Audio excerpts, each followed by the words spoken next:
Let me know. Live now. طيب. بسم الله الرحمن الرحيم. الحمد لله والصلاة والسلام على رسول الله على آله وصحبه أجمعين وبعد. السلام عليكم ورحمة الله تعالى وبركاته.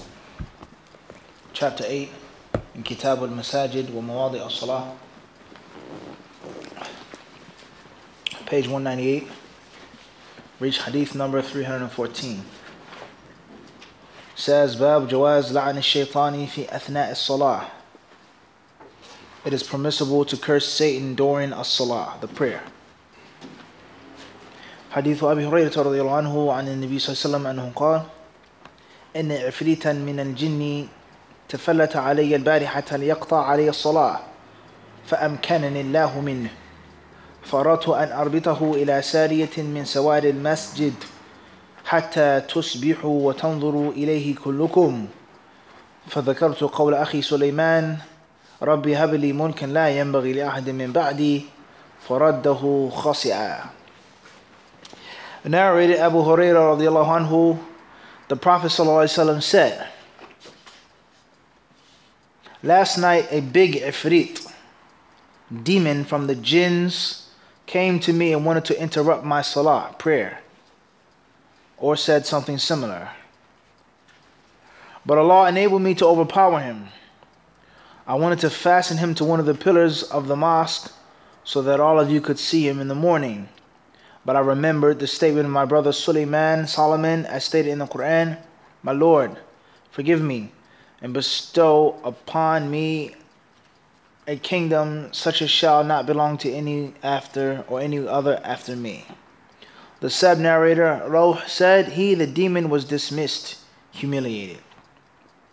Says here, the permissibility of cursing the shaitan in the salah. The permissibility of cursing the shaitan in the salah. I.e., coming right after the chapter of the impermissibility of talking in the salah. The impermissibility of making kalam in the salah. And what's meant by kalam in the salah, kalam ajnabi. It's kalam that's foreign and alien to the prayer. And not the actual speech that pertains to the salah. The speech that pertains to the salah. Of your adhkar, your recitation, the things that you say. Also the concept of fixing the salah, correcting the imam. We said that, the maslahat of salah. The ulama who said it's permissible to talk in a prayer as long as it's pertaining to fixing and looking after the prayer. Another sub-branch is the concept of making supplications in the prayer in foreign languages other than Lugha al-Arabiya, other than the Arabic language. Is that permissible or not? وَهَكَذَا وَهَكَذَا. So the chapter here says the permissibility of cursing shaitan. Asking Allah to curse him while you're praying. I.e., this doesn't necessarily pertain to the previous chapter about prayer and talking. And it being foreign prayer which disturbs, disrupts, discontinues, disconnects the prayer. And also we learn from this the concept of supplications in the prayer. Asking Allah for certain things, seeking Allah's refuge from certain things. In the prayer, pertaining to the prayer, and most importantly in the Arabic language. Most importantly in the Arabic language. So that's what this chapter heading is talking about here. And it's also just a issue of the salah. Is it permissible to curse the shaitan in your prayer? Now the question is, how does a person know that he has an interaction with shaitan? That the shaitan is with him or has attended him in the prayer? And isn't he supposed to seek Allah's refuge and spit lightly on his left side 3 times instead of asking Allah to curse him in the salah? Everybody understand this? So that's the chapter heading. Then we have the hadith of Abu Hurairah radiallahu anhu, in which this narration says nothing to do with the Prophet ﷺ what? Cursing shaitan. The hadith states that the Prophet ﷺ grabbed an afrit, a strong devil, a strong demon. And it doesn't say the shaitan, himself. Let alone the fact hadith 314 doesn't say anything that the Prophet ﷺ himself said, la'anahullah, or alayhi la'natullah, yal'anahu Allah, Allahumma la'anhu, Allah curse him. Doesn't say that. This is another inconsistency of the book. Another what? Inconsistency of the book, in which the average reader is going to be totally lost and confused. Because it says nothing about the chapter heading. Correct? It says nothing about the chapter heading whatsoever. Tayyip, moving forward.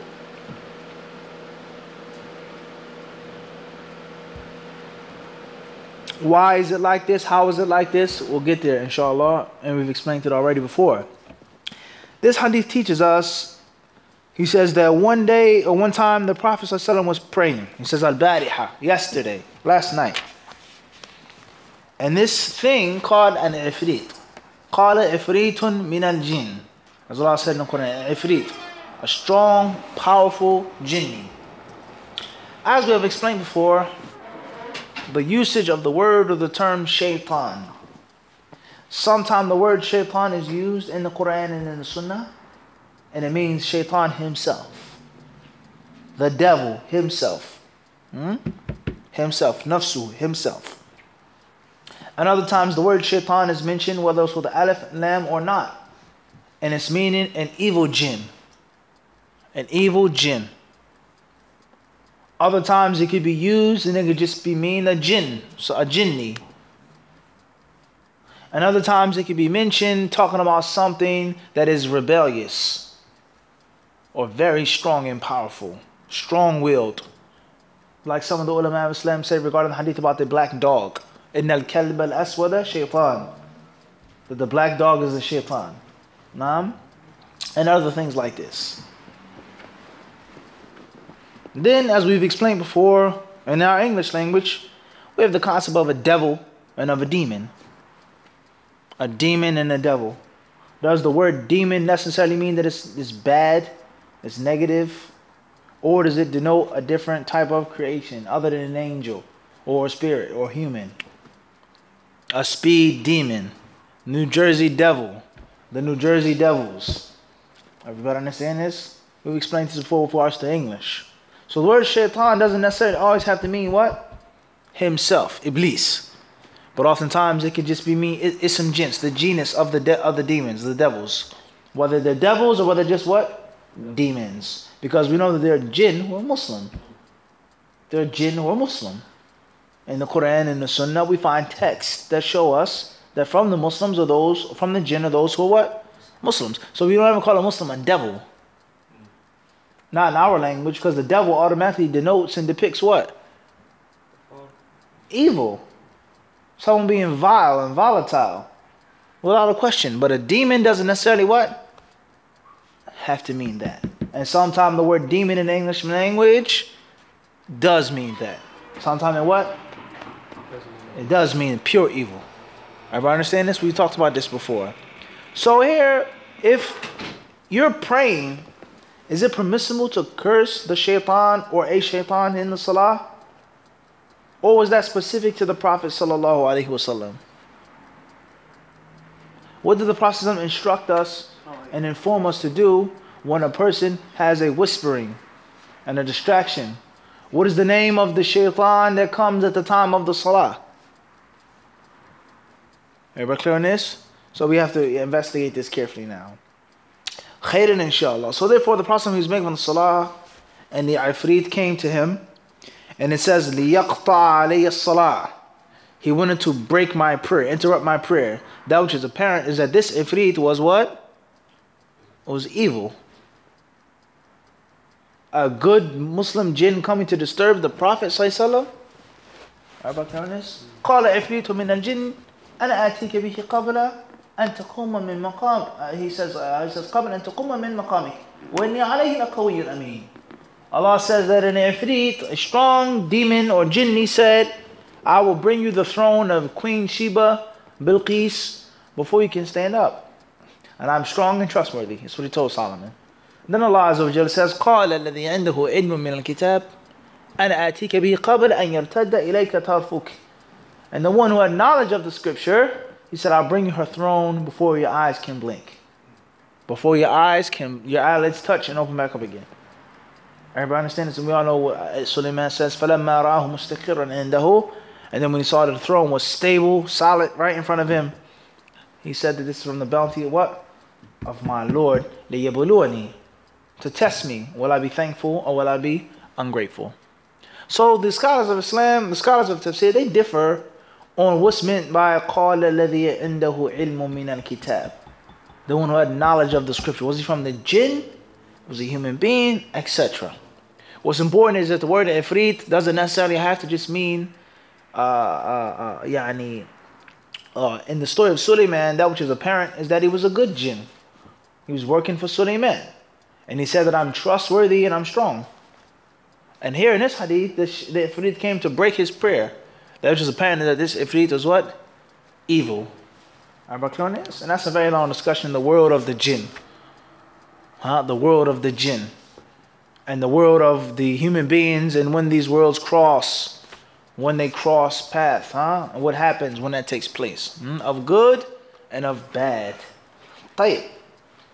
So he says, فَأَمْكَانَنِ اللَّهُ مِنْهُ, but Allah Azza wa Jal, He gave me more strength over this strong jinni. He gave me power to control him. And he says, and I wanted to wrap him up in the masjid, take him as a hostage, tie him up in the masjid, so you, speaking to the Sahaba, could see it with your two eyes in the morning time. He says, however, I stopped because I wanted to honor and respect my brother Sulaiman, the Prophet Solomon. And he made dua to Allah to give him a mulk and a dominion in which no one would have after him. Everybody understand it? So that's the breakdown of this hadith. The highlighting point from the hadith, according to the chapter heading, doesn't exist. Is it in another version? Is it just in Sahih Muslim? We'll have to go back to Nawawi's Sharh. But in the Sahihain, in this version, it does not. لَيْسَ هُنَاكَ تَطَابُقٍ. It's not no outward tatabuq. It's not no outward connection and relativity between the two. Did the Prophet ﷺ curse him first, and then Allah gave him the strength to overpower him? It doesn't state that. It doesn't what? It doesn't state that here. Everybody understand this? Khairan, inshallah. So what we benefit from this hadith, first and foremost, is the world of the jinn exists. The alam al-jinn wa shayateen, the world of demons and devils exists. It's a reality. And it's from the aqidah of the Muslim. It's from the aqidah of the Muslim that every Muslim is supposed to have. That there is a such thing called the world of the jinn. The world of devils. There is a such thing. How is that world? Where do they live? Do they have a different planet? How can they see us but we don't see them, like we mentioned on Friday? But there is a world. And it's to be taken from this hadith. Moving forward, we learn the general concept of the shayateen and the human beings is that there's enmity and hatred, and a wish to destroy one's prayer and one's worship of Allah subhanahu wa ta'ala. Hadith also shows us that the Prophet was a human being. The Prophet was a human being. He says, فَأَمْكَانَنِ اللَّهُ مِنْهُ. Allah gave me the power over him. Allah gave me the power over him, and not I had the power over him. And it also shows the Prophet's affection and care of his Sahaba and his generosity, and how he wanted his companions to have strong faith. Strong faith. He says, I would have tied him up for you to see him in order for you to have more certainty in what I tell you. More yaqeen in what I tell you. But something came and stopped me. And it goes to show the respect of the Prophet for the other Anbiya, the other messengers. And that Muhammad's message doesn't clash with their message. And also shows the true etiquette of people of virtue and people of knowledge. How they should respect each other. They should acknowledge each other. And it shouldn't just be a contest or a fight or battle of egos. It shouldn't be a thing in which I have to disrespect you and look down upon you and scorn you. The Prophet ﷺ, without a doubt, was more virtuous than Sulaiman. He was more virtuous. Yeah, and still Sulaiman had virtue. He came before him and he respected him. Us today, if it's not coming from me, if I don't say it, then it's no good. Or my sheikh, or my party, or my group, or my scholar, or my website, or my YouTube channel, then it's automatically no good. And anyone who differs with me is a jahil. He's ignorant. He doesn't understand. Don't take knowledge from him. Don't listen to him. If he doesn't visit us and come see us and drink tea with us, he doesn't come and hold our hands and walk with us, then don't take anything from him. He's unclear. It's not the etiquettes of the people of knowledge and virtue. The people of knowledge and virtue. Nah? He doesn't have to be part of my clique or my gang or my group to have ilm, to have benefit in which you should take from, to follow. Learn from him. I never met him. If what you're saying is true, if this is where he studied and so on, Bismillah, follow. May Allah bless you both. I don't know who he is, no. Only take from me, only learn from me, only take from us. Alright? That's not the true etiquette of people of knowledge and virtue. And this is why people not even say, La ya'rif al-fadl. It says no one knows virtue except for the people of virtue. No one truly knows virtue except for those who have it themselves.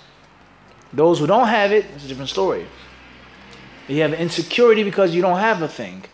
If you truly have knowledge, what's the problem with someone else having a YouTube channel or website? What's the big deal? Is it taking anything away from you? How many people out there? He's not taking away none of your subscribers and your fans. Let them benefit. Unless you yourself are insecure.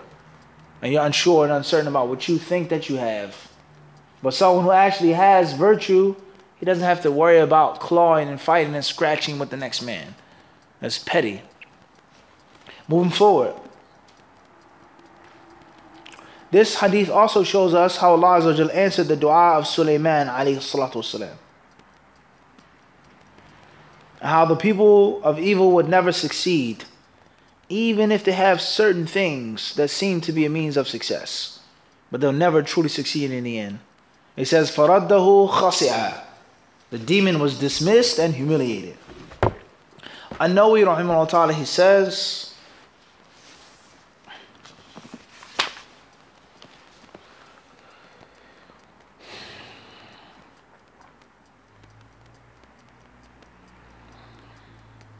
mentioning Imam Muslim, he mentions says here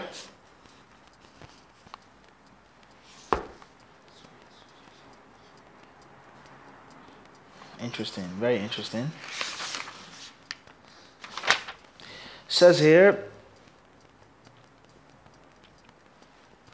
in the different versions of Sahih Muslim, one of them says that the Prophet ﷺ, he said, ثُمَّ قُلْتُ أَلْعَنُكَ بِلَعْنَةِ اللَّهِ التَّامَّةِ فَلَمْ يَسْتَأْخِرْ 3 مرات ثُمَّ أَرَدْتُ أَخْذَهُ وَاللَّهِ لولا دعوة أخينا سليمان لأصبح موثقا يلعب به ولدان أهل المدينة.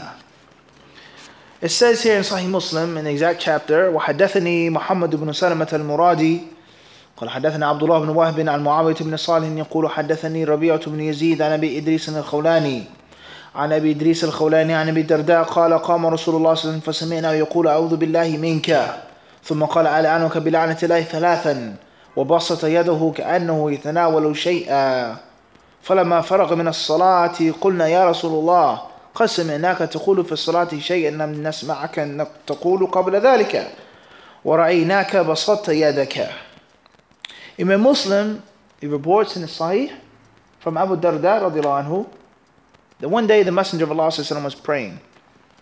He stood up and we heard him saying, or it says here, it says that he heard them. They heard him saying, "A'udhu billahi mink." He said, "I seek refuge in Allah from you." That the Messenger of Allah said, "I seek refuge in Allah from you." And then he said, "And I curse you. I invoke Allah's curse upon you 3 times." He said this. And then he stuck out his hand as if he was grabbing something. When he finished the prayer, we said, "O Messenger of Allah, we heard you say something in the Salah that you normally don't say. We heard you saying something in Salah that you normally don't say. And we also saw you extending your arm or extending your hand." The Prophet ﷺ said, "Inna aduwallahi iblis ja'a bishihabin min narin liyaj'alahu fi wajhi. فَقُلْتُ أَعُوذُ بِاللَّهِ مِنْكَ 3 مرات."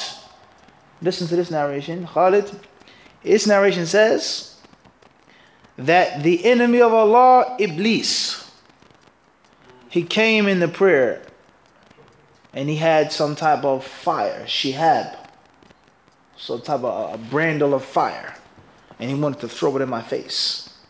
I said, "I seek Allah's refuge from you." 3 times he said that. And then he said, and I invoke Allah's curse upon you. To the end of the hadith. So this version in Sahih Muslim, not in Bukhari and Muslim, shows that the Prophet, he did what? He cursed what? In the Salah. And that is not stated in the one in Bukhari and Muslim, in the wal-Marjan. Now, it's very problematic. Not necessarily problematic, but it needs further, a lot of concentration. Because this narration says that it was who? Himself. Another narration said it was a what? Ifrit. Are clear on this or not? So did it happen more than once? Is one version more explicit than the other, etc.? Everybody understand this? Moving forward, Nawawi rahimahullah ta'ala, he says,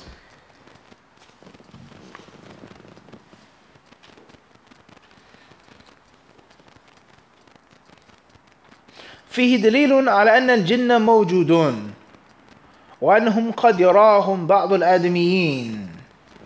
He says this hadith shows us, or these hadiths with the different versions of them, that the jinn exist and that there are times in which certain human beings can see some of them. There are certain times in which certain human beings can see them. وأما قول الله تعالى إنه يراكم هو وقبيله من حيث لا ترونهم فمحمول على الغالب. As far as the ayah from Surah Al-A'raf, that he and his army sees you through means or whereas you don't see them, he says then this means in most cases. In most cases, you cannot see Iblis, Shaytan, and his qabil, his tribe, his clan, his group. You can't see them. I.e., most cases. I.e. what? Most cases. He then says, فلو كانت رؤيتهم محالا لما قال النبي صلى الله عليه وسلم قال من رؤيته إياه ومن أنه كان يربطه لينظروا كلهم إليه ويلعب به ولدان أهل المدينة. He says if it was impossible to see them, then the Prophet wouldn't have said this. Nor would he have said, I would have tied him to the masjid post and allowed the what? Other people to see it. And it wasn't for the Prophet ﷺ. He then says, قال القاضي وقيل إن رؤيتهم على خلقهم وصورهم الأصلية ممتنعة لظاهر الآية إلا للأنبياء صلوات الله وسلامه عليهم أجمعين ومن خرقت له العادة وإنما يراهم بنو آدم في صور غير صورهم كما جاء في الآثار. قلت هذه دعوة مجردة فلم يصح لها مستند فهي مردودة. He then says, listen to this. And Nawawi says that Qadi Iyad, he says, some say that whenever you see the jinn, or whatever they're seeing, you can't see them in their original form. It's impossible to see them in their original form, except for the prophets. And except for those who have a miracle made for them. Something supernatural, paranormal made for them. If it's not for the prophets, and those, he says, وَمَنْ خُرِقَتْ لَهُ الْعَادَةِ, they have something paranormal made for them. If that's not the case, then they do not see the jinn. He says, and the children of Adam, human beings, only see the jinn في غير, he says, غير صورهم, in other forms, other images. They only see the jinn in other forms and not in their original forms. كما جاء في الآثار, as is mentioned in certain narrations. That's the end of the speech of Qadi Iyad. An-Nawawi then says, هذه دعوة مجردة. He says this is a baseless claim. An-Nawawi, he says this is a what? A baseless claim. He says that's not true. Nawawi doesn't agree with what? Qadi Iyad. He says no. La. He says if there's no specific proof, فهي, he says marduda, and it's rejected. Allahu Akbar. Look at his speech. No, he's saying that the speech of Qadi Iyad is what? Rejected if it's not based off of? There is no Sheikh Fulan said it, khalas. That's done. Don't even think about it. Close the book, finish the class. He said it, khalas. As it is in 2018. Everybody understand this? He says Qadi Iyad, who came before him, who was bigger than him, greater than him, there would be no minhaj, there would be no sharh Sahih Muslim if it wasn't for Qadi Iyad. There wouldn't be this sharh if it wasn't what Noe benefited from that scholar who came before him. And at the end of the day, he still says what? If what he's saying is not based off of science, then it's what? Trash. Nothing means anything. No value, no weight. Everybody understand this? How many people today are like this? Whether they say they're Shafi'i or Salafi or whatever, I follow the ulama, and this is like water and oil, their attitude and their position. Sheikh Fulan's view, he said it, khalas. Don't think about it, don't investigate it, don't double check it. You have clear dalil, clear proof and evidence. No, la, it's done. Khudi al-amr. Everybody understand this? And if you don't take this view in this position, then you hate the ulama. You don't respect the ulama. You don't take from the ulama. You don't call to the ulama. Or you don't love Shafi'i. You don't follow the madhab. You have to follow a traditional school of thought. You have to make taqleed. You have to blindly follow. You're not going to come up with nothing Abu Hanifa didn't discover. You're not going to figure out something that Imam Malik didn't figure out. And this is where? In their books. Everybody understand this? No, he says marduda. If it's not based off of mustanid, some type of proofs to support it, then what he said is what? Of no value. An-Nawawi then says, قال الإمام أبو عبد الله المازري الجن أجسام لطيفة روحانية فيحتمل أنه تصور بصورة يمكن ربطه معها ثم يمتنع من أن يعود إلى ما كان عليه حتى يتأتى اللعب به وإن خرقت العادة أمكن غير ذلك. And then look how strange and how amazing this is. No, he rejects Qadi Iyad, and then he brings the kalam of another alim who made a Sharh Sahih Muslim, Al-Maziri, who came before him. Listen to what he says. He says that the jinn, he says, Ajsamun latifatun ruhaniyah, which basically means they're like transparent, light souls and spirits. Their bodies as if they're like what? You just look right through them. Like jellyfish.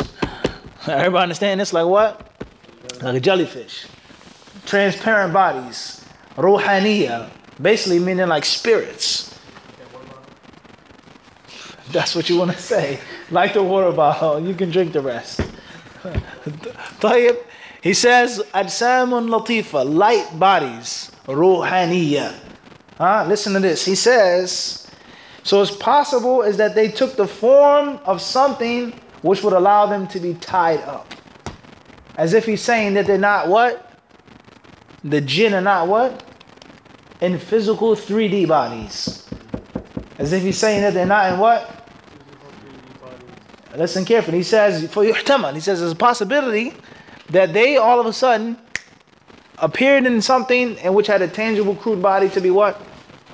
Wrapped up in the masjid post. He then says, listen carefully, he then says, ثُمَّ يَمْتَنِئْ مِنْ أَنْ يَعُودِ إِلَى مَا كَانَ عَلَيْهِ. And then it's impossible for them to go back to their original transparent bodies until the children can come and play with them, throw rocks at them, so on and so forth. He says, وَإِنْ خُرِقَتْ الْعَادَةُ أَمْكَنَ غَيْرِ ذَلك. He says, and if it's something that's paranormal or extraordinary, then there are other things that are possible. Everybody understand this? It goes to show you, as we've said before, with regards to the Ash'ari Aqidah or the Maturidi Aqidah, that it's much more than just Asma wa Sifat. The mistakes and the errors of their way of thinking and their school of thought is much more than just what? The names and the attributes of Allah, as we've explained many times before. This is an issue of Aqidah here. Talking about the unseen, ghaib, ghaibiyat. It's something that you're supposed to believe in. Everybody saying this? And we can clearly see the what? The inconsistency and the confusion. Now look here, Nawawi rahimahullah in the middle. From one aspect, Qadi Iyad, without proof, without evidence, he says reject it. And then he quotes Al-Maziri, doesn't say anything. As if Nawawi is what? Not even that. Much more than just endorsing. Obviously he didn't say anything. But it's as if he's what? Not clearly on this, nor clearly what? On that. Everybody understand this? May Allah have mercy on them. Everybody clear on this or not? What's important is the main lesson is not here to talk about Nawawi and attack Nawawi or Ibn Hajar or none of the ulama who had these issues and problems, which there are. But it's to show you is that the way of Ahlul Sunnah wal Jama'ah, Ahlul Hadith, is broad and it's comprehensive. When we say Aqidah, it's not just talking about one issue, one aspect. Anything we're supposed to believe in as Muslims is included in the word Iman, Tawheed, I'tiqad, Aqidah. Whether is Allah above the throne or not, does Allah speak or not, is the Quran the Kalam of Allah or not, are the jinn real or not, are the angels real or not, low density light, as he said in the book when we were reading in Ottawa, the angels are made from low density light. Where are you getting that from? They're made from low density light. Just like he's saying here. Ajsam Latifa, Ruhaniya.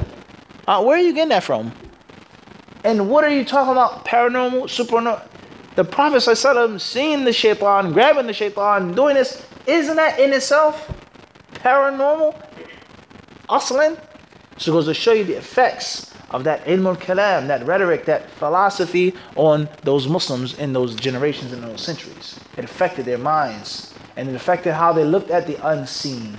And you'll never ever find this kalam among the early Muslims, the early ulama of hadith, nor among the ulama of hadith who came after them. You won't find them talking like this. Everybody saying this is kalam. Everybody clear on this or not?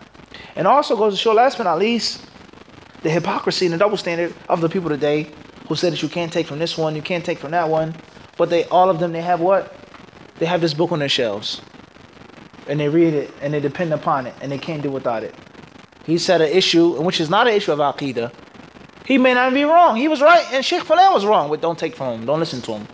Everybody understand this? Or as they said in Guyana, it says, I don't think you should take anything from him because he has problems with the brothers in New York City. He's, not problems with Aqidah, Qala Allah, Qala Rasul. He has problems with the what? With the brothers in the United States. We're in Guyana and South America, so don't what? Don't take anything from him. And then they have this book, what?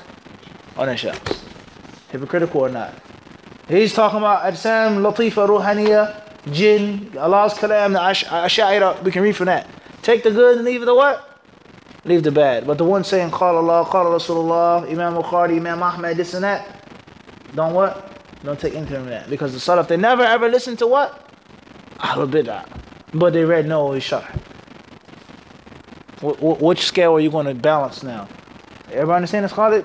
Which scale are you going to use? You're going to go this way, you're going to go that way. Everybody understand this? It's hypocrisy and it's double standard. Khairan, inshallah. In the books, when you read and you study, you'll find many, many, many examples like this. How many we read like this in our class, Khalid? And this is only one book from one author. Khairan, inshallah. He then says, النووي رحمه الله قوله صلى الله عليه وسلم ألعنك بلعنة الله تامة قال القاضي يحتمل تسميتها تامة أي لا نقص فيها إلى أن قال وقال القاضي ألعنك بلعنة الله أعوذ بالله منك دليل الجواز قال دليل الجواز الدعاء لغيره وعلى غيره بصيغة المخاطبة خلافا لابن شعبان من أصحاب مالك في قولنا الصلاة تبطل بذاك قلت وكذا قال أصحابنا تبطل الصلاة بدعاء لغيره بصيغة المخاطبة قول العاطس رحمك الله أو يرحمك الله ولمن سلم عليه وعليك السلام وأشباهه والأحاديث السابقة في الباب الذي قبله في السلام على المصلي تؤيد ما قاله أصحابنا فيتأول هذا الحديث أو يحمل على أنه كان قبل تحريم الكلام في الصلاة أو غير ذلك. Now, the actual concept of the chapter is cursing Shaytan in a prayer. Is it permissible to do it or not? He says the proof from this hadith is when the Prophet ﷺ, he says, Dalilul Jawaz, ad-du'a li ghayrihi wa ala ghayrihi. Is making dua for others and against others. Bi sighatil mukhatabah, in the second person form. The Prophet ﷺ, he said to Shaytan, A'udhu billahi minka. He says, Al'anuka bi la'natillahi tamma. He spoke to who? In the second person. I curse you. I seek Allah's refuge from you. Everybody clear on this or not? He says, some Maliki scholars, they say,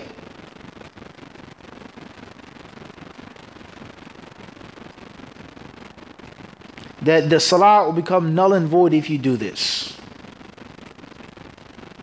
And this is also the view of some Shafi'i scholars, is that if you make dua for someone else, but in the second person form, then the prayer is what?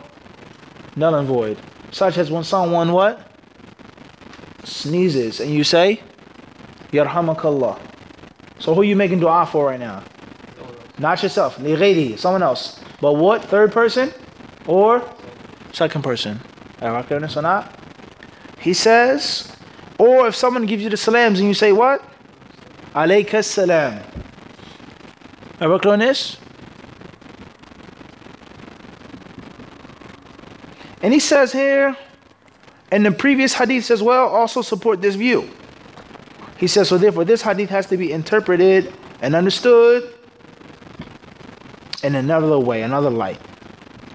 In other words, this hadith was said before it was impermissible to talk on the salah, etc. In other words, the hadith has to be warped and twisted and bent to go with their view. Alright, but clear on this or not? Khairan inshaAllah. Tayyib. Let's move on to the next chapter. Next chapter says, Babu Jawaz Haml Subyani fi Salah. It is permissible to carry children in as-salah, the prayer. حديث أبي قتادة الأنصاري رضي الله عنه أن رسول الله صلى الله عليه وسلم كان يصلي وحامل أمامة بنت زينب بنت رسول الله صلى الله عليه وسلم ولأبي العاص بن ربيعة بن عبد شمس فإذا سجد وضعها وإذا قام حملها.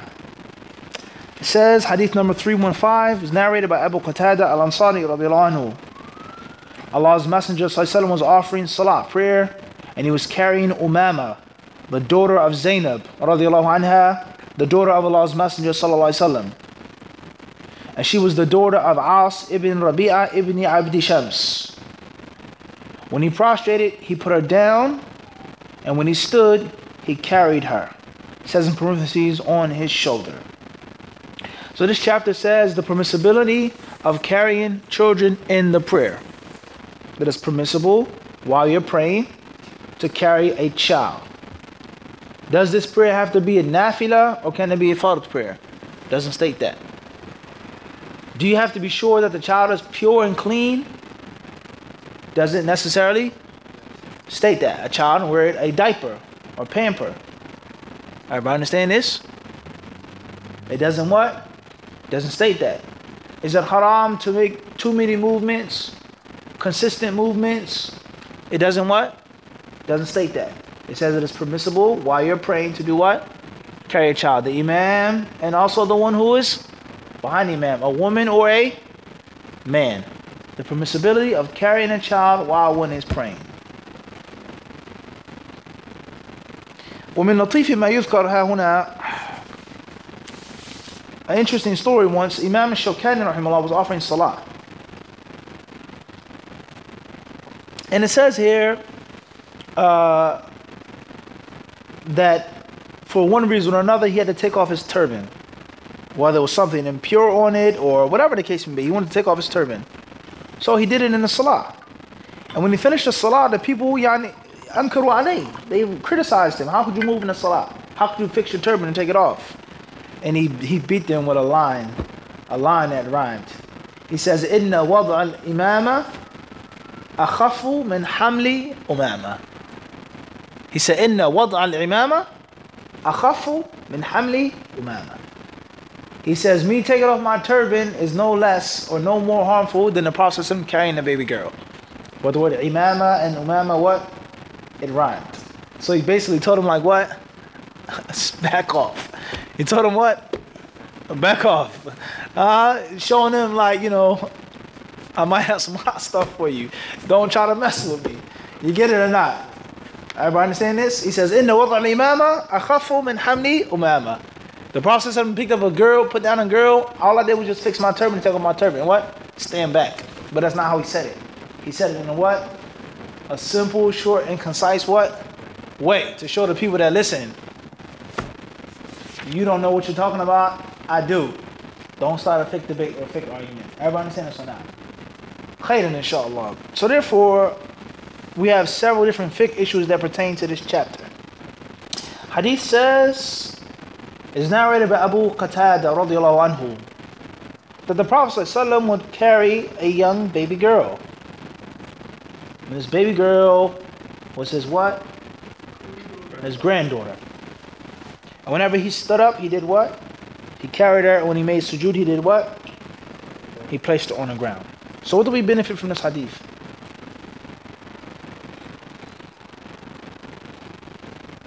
What do we benefit from this narration? Permissible to carry a child in the Salah. Right, what else? Huh? Sunnah or permissible? Permissible or sunnah? Not a sunnah, just permissible. And you say it's a virtue in doing it. So that's the question. That's a serious question. If the Prophet does something in the prayer, does it automatically mean that they say sunnah? Maybe, maybe not. But you got to be willing to what? Establish that. So anybody else? Keep thinking. What else do we get from this hadith? The permissibility of moving in the salah. Or the mercy and the compassion of the Messenger of Allah, where he carried a baby girl in a prayer. How many leaders would do that today? Great commanders, conquerors. They wouldn't even want to see their own children. Get this child away from me. Take it to his mother, breastfeed the child, bring it back to me when it can go on the back of a horse. Everybody understand this? Bring it back to me when? When it's of use to me. I don't have no time for children. Or the exact opposite. Politicians, what they do today? They go out and do what? They kiss babies. They do what? Kiss babies. They hold babies. It goes to show you the effect of this on the people's psyche. Everyone likes to see a strong, powerful leader who has what? A tender spot in his heart. Everybody understand this? So this also shows us from the Islamic politics.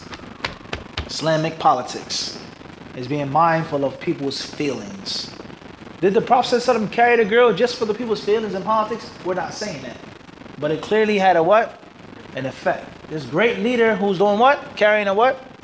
Baby girl in his salah. He didn't have no one to carry the girl. His mother, his wife, this woman, this servant, this person. That he carried the baby what? Himself. Right. What else do we benefit from this? So it shows being kind to young people as well. Being kind to what? Young people. الرفق بالصغار. طيب, what else?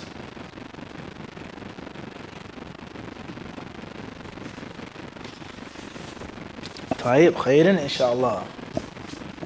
Hadith shows us how diligent the companions were in observing the Prophet ﷺ's actions. Khayran inshallah. And also shows us is that the leader has to wear several hats. It's not just one hat that you wear. You have to be a father, a worker, a breadwinner. You have to be a dad, a stepdad, a religious guy. There are many hats that oftentimes you have to what? You have to wear. And that's the complete man. That's the what? The complete man who was in the service of what? His wives. When he was in the house, they asked Aisha, what did he used to do? He said he was in the service of his family. He was in the what? The service of his family. Khayran inshallah. No, he says about this hadith. هذا يدل لمذهب الشافعي رحمه الله تعالى ومن وافقه أنه يجوز حمل الصبي والصبي أو الصبية وغيرهما من الحيوان الطاهر في صلاة الفرض وصلاة النفل. ويجوز ذلك للإمام والمأموم والمنفرد. وحمله أصحاب مالك رضي الله عنه على النافلة ومنعوا جواز ذلك في الفريضة وهذا التأويل فاسد لأن قوله يؤم الناس صريح أو كالصريح فإنه كان في الفريضة وادعى بعض المالكية أنه منسوخ وبعضهم أنه خاص بالنبي صلى الله عليه وسلم وبعضهم أنه كان لضرورة وكل هذه الدعاوي باطلة مردودة فإنه لا دليل عليها ولا ضرورة إليها بل الحديث صحيح صريح في جواز ذلك وليس فيه ما يخالف قواعد الشرع لأن الآدمي طاهر وما في جوفه من النجاسة معفو عنه لكونه في معدته وثياب الأطفال وأجسادهم على الطهارة ودلائل الشرع متظاهرة على هذا والأفعال في الصلاة لا تبطلها إذا قلت أو تفرقت فعل النبي صلى الله عليه وسلم هذا أو فعل النبي صلى الله عليه وسلم هذا لبيان الجواز أو بيان للجواز وتنبيها به على القواعد على هذه القواعد التي ذكرتها وهذا يرد ما ادعاه الإمام أبو سليمان الخطابي أن هذا الفعل يشبه أن كان بغير تعمد فحملها في الصلاة لكونها كانت تتعلق به صلى الله عليه وسلم فلم يدفعها فإذا قام بقيت معه قال ولا يتوهم أنه حملها وضعها مرة بعد أخرى عمدا لأنه عمل كثير يشغل القلب وإذا كان الخميسة شغله فكيف لا يشغله هذا كلام الخطابي رحمه الله تعالى وهو باطل ودعوة مجردة ومما يردها قوله في صحيح مسلم فإذا أقام حملها. An-Nawawi, he says about this hadith, he says this hadith proves the strength and the validity of the madhab of Imam Shafi'i and those who agree with him, the other ulama as well, who took the view that it's permissible to carry boys and girls in the prayer. To pick up boys, baby girls in the prayer. He says, min al-hayawan al-tahir, from a pure, clean being. Something that's what? Tahir. Hayawan, a living creature, animal, human, etc. Everybody understand this? He says here in the mandatory prayer and also in the subrogatory prayer, both of them. And it's also permissible for the imam, the ma'moom, and the one who's praying by himself. He says that this hadith proves all of those what? All of those points. Point number one is that it's what? Permissible to do what? Carry something that's pure and clean in the prayer. And the prayer is what? Fard or nafil. Only for the imam, no. The imam, munfarid, and no, one who's praying behind the imam. Everybody clear on this? That's the view of Imam Shafi'i, another ulama, based off of this hadith. So in this issue, they've taken their fiqh directly what? To clear on this. Moving forward. He says, as far as some of the students of Imam Malik, a few of his disciples, may Allah be pleased with him, he says, then they say this only applies to nafil prayer, and not the fard prayer. They said this doesn't apply to the what? 5 daily prayers. This only pertains to the nafil prayers. Alright, clear on this? They said this only pertains to the recommended prayers and not the obligatory prayers. Why do they say this? Why would they say this? What will make them say this?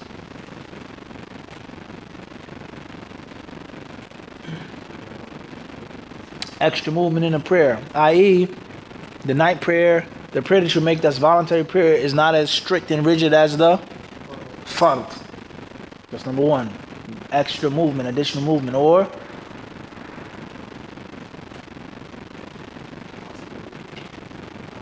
impurities, perhaps, or distraction, lack of concentration, وهكذا. Things like this. This is why they what? Say that about this hadith. He then says, and they say that it's impermissible and unlawful to do this where? In the fard prayer. Some of the disciples of what? Of Imam Malik. And not necessarily Malik, but his ashab, disciples. Listen to what Nawawi says once more. He says this interpretation is what? Fasid. He says it's garbage. Fasid. Totally ruined. Nothing.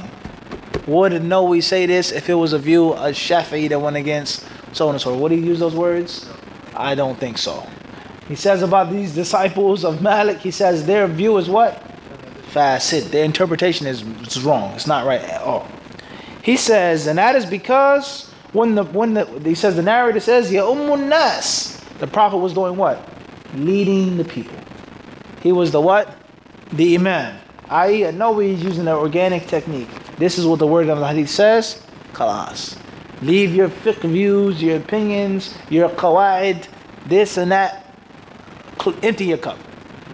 Have I clear on this? He then says, and that it says, so this is showing us directly or indirectly is that it was something which was faridah. It wasn't nafil. It was what? It was fard prayer. Have I clear on this? And this goes to show, as we said before, the more hadiths you read, the different versions, the different wordings, the stronger and more thorough your what?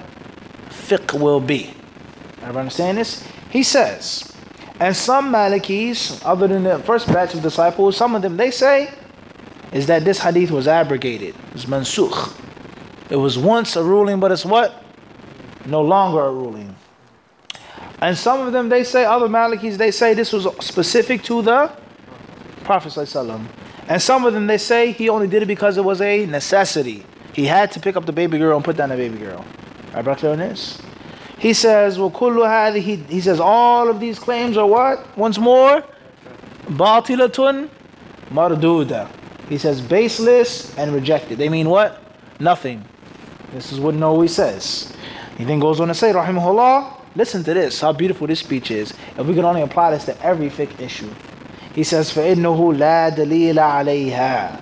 He says, because there's no proof for any of them. There's no proof for any of these what? Interpretations. There's no what? There's no dalil for any of these interpretations. If there was a dalil, then it will be okay.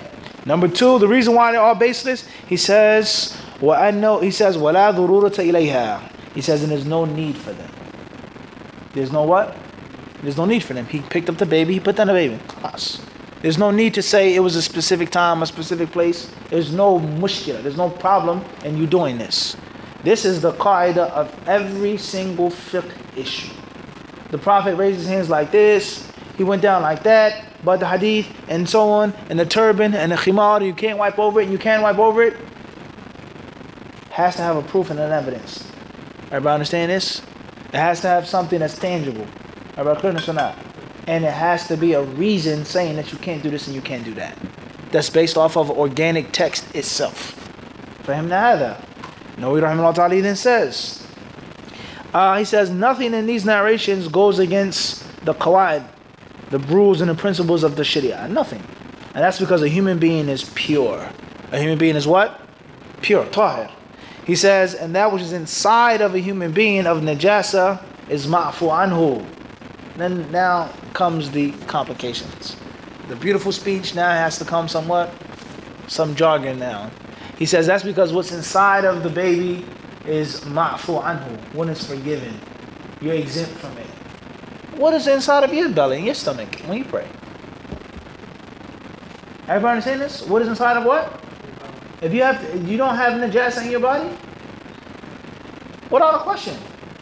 So they say that the najasa inside of the baby's stomach or belly is overlooked. Well, what about what? And now it's starting to get what? Everybody can understand that. I tell you, he then says, rahimahullah, listen to this. It gets deeper than that. He says, because it's in the belly of the baby. He says, and the thiyab, the clothes of the children and their bodies, he says they're pure until proven to be what? Impure. He says, and there are many texts in the kitab and the sunnah to prove this. How applicable is this today? If your child comes to you, is on the floor, walks up to you,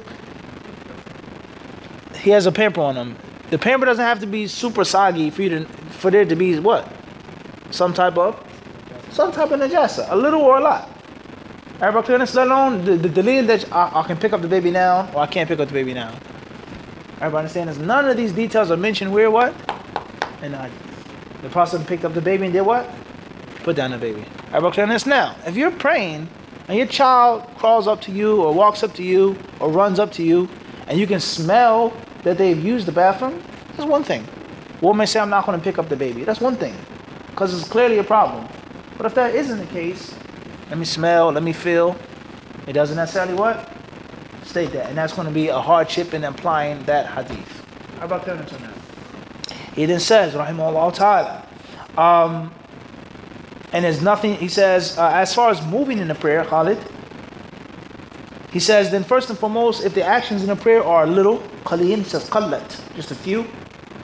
He says, oh, tafarraqat, or they're split up. They're not done back to back to back. You took a step, stopped, took another step. You moved, you stopped, then you what? Moved again. He's carrying the baby for some time. He puts the baby down. It's not like he's constantly moving, going back and forth. Everybody understand this? I know what he then says. And the Prophet ﷺ, he only did this to show the people that it is permissible to do so. To show the permissibility of this and the principles that we've mentioned. Now, he quotes Al-Khattabi, who came hundreds of years before Nawawi, that says that the Prophet ﷺ, he did this unintentionally. He picked up the baby and he put down the baby unintentionally. And that's because the baby wanted the Prophet ﷺ. She was pulling at him, grabbing at him, crying for him. So he just picked up the baby by second nature, involuntary action. He says, and that's because, he says, and afterwards, he never put the baby back down. He never put the baby back down. He says, and the reason why we say this is because It's impossible for the Prophet ﷺ to keep doing the same thing over and over again, because that is a clear what? Distraction. And if the Prophet ﷺ said in the other hadith about the curtain, the cloth, take it away because it has previously distracted me. He says, then what about what? What about the baby? The fiqh of closing your eyes in the salah. We did a class on that on the channel in Masjid Taqwa. The fiqh of closing your eyes where? In the salah. Based off a hadith in which the Prophet ﷺ, he said what? Take what? Take it away from me. Because فَإِنَّهَا أَلْهَتْنِي عَنْ صَلَاتِي آنِفًا. It has distracted me from the prayer. He says if the garment distracted the Prophet ﷺ or was about to distract him, then what about him picking up and carrying a what? A baby. He then says here, Al-Khattabi rahimahullah, Nawawi, he says this speech once more, he says وَهُوَ بَاطِل وَدَعْوَى مُجَرَّدًا. He says it's totally false. There's no proof and there's no evidence. He says here, and it clearly states in Sahih Muslim, that whenever he stood up, he picked up the baby. How could the Prophet pick up the baby, put down the baby, pick up the baby, put down the baby, and he did it what? Unintentionally. Where is the focus and the concentration in the prayer? The baby moving, or a person doing something and he doesn't know what he's doing, picking up and putting it down? That doesn't sound too logical at all. So we conclude at the end of the day, what Allah knows best, is that it's what? Permissible to do this. Khairan, inshallah ta'ala. No, he goes on to say, وَأَمَّا قَضِيَّةُ الْخَمِيصَةِ فَلَأَنَّهَا تَشْغِلُ الْقَلْبَ بِلَا فَائِدَةٍ وَحَمْلُ الْأُمَامَ لَا نُسَلَّمُ أَنَّهُ يَشْغِلُ الْقَلْبَ وإن شغله فيترتب عليه فوائد وبيان قواعد مما ذكرناه وغيره. He says here, listen carefully. He says, as far as saying that the curtain or the shirt or the piece of cloth was a distraction to the Prophet's heart, he says then it was a distraction without benefit. It was unnecessary to have that decorative type of curtain or scarf or shirt. It was unnecessary. Carrying the baby girl was a means of fa'idah. And all types of principles became clear to the Sahaba by him carrying the baby girl. Like we just mentioned, that the baby is pure, it's permissible to do this, it's permissible to do that, kada wa kada. He says, and other principles as well, like we mentioned about mercy. He then says, rahimahullah ta'ala, فأحل ذلك الشغل لهذه فأحل ذلك الشغل لهذه الفوائد بخلاف الخميصة.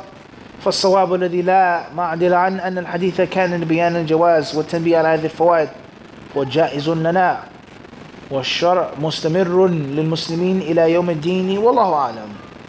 He says, and if it was a distraction, then it was made permissible for these benefits and other benefits, and it is from the deen, it's shara, it's legislation until the end of time for a Muslim to pray, pick up the baby, put down the baby, if he or she what?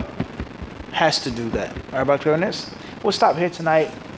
Allah subhanahu wa ta'ala is the one we ask to give us beneficial knowledge and to give us righteous action and to give us true fiqh of the sunnah of the Prophet alayhi salatu wasalam.